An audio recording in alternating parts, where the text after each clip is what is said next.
தான் ஈஸியா இருக்கும்.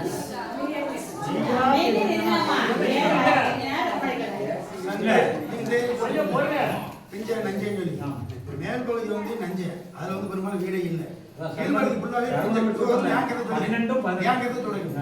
அவ்வளவே பிஞ்சது. நான் அதை சொல்லலையே, இந்தியாவில தான் ஃபுல்லா வேடிட்டு இருக்காங்க. நீ சொல்ற மாதிரி ப்ராப்பரான பாதை கிடையாது. ஆனா கிட்டத்தட்ட ஒரு 20 வருஷம் மேல குடியிருப்பாவே இருக்குது. இப்ப இதுல வந்து ரோடு போட முடியாது, கால் கட்ட முடியாது, தெருவில் போட முடியாதுன்ற மாதிரி ஸ்கீம் இருக்குன்னு நீங்க அரசாங்கம் சொல்லிங்க. ஆனா இங்க ஃபுல்லா குடியிருப்புல இப்படிதான் பரவி இருக்கு. இதுல வந்து இதுக்கு மாற்றி வழி இருக்காங்க, எல்லாமே செட்டி கொடுத்து வழி பண்ணுங்க. இப்ப பிஞ்சல வீடு கட்டினா கிடையாது, அப்புறம் மக்கள் நினைச்சுவாங்க. நேரமேடு ஃபுல்லா பாத்தீங்கன்னா பிஞ்சல நான் சொல்றது வயல்ல இருக்குல்ல, அதுக்கு வயல்ல பெருமாள் வீடு ரொம்ப அது பிளான் வந்து வாங்க முடியாது. அது போராடிங்க கண்டிப்பா அதை வைக்கணும். அது முக்கியமா செய்யுங்க. என்ன காணொலிக்கு வரும்போது எண்டு வலிக்க முடியல. எந்த வீட்டுல கரண்ட் இருக்கு அந்த வீட்டுல மட்டும் வலிக்க முடியுது. அப்ப தண்ணி எப்படி போகும்?